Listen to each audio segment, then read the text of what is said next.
Price of oil has now dropped under $60 per barrel. And this is a problem because let's go back to the G7.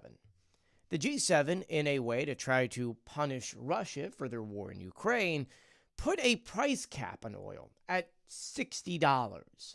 This was at a time where a barrel of oil was well over $100. So while Russia may have been selling oil, they weren't making as much money, which means not as much money means that they're not able to buy as many weapons in their war in Ukraine. Now, Russia tried to get around that cap by having the Black Shadow Fleet, in which now there's a ton of sanctions on, but Russia was still able to sell said oil outside of that cap. But now, because of this now manufactured recession the United States is putting together, that cap is meaningless, since now oil is under that. Which brings up the question, should the G7 get back together and lower that cap even more, and to what price? Ideally, you bring that down to 50%, and even if the market comes back, that's a lot more money that Russia cannot make. Also, if G7 countries do this, which of course includes the United States, it still shows that the US has support for Ukraine, even though in the past few months,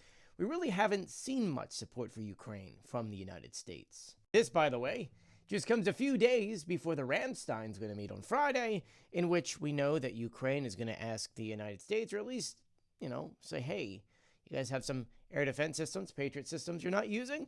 Why don't you send them our way?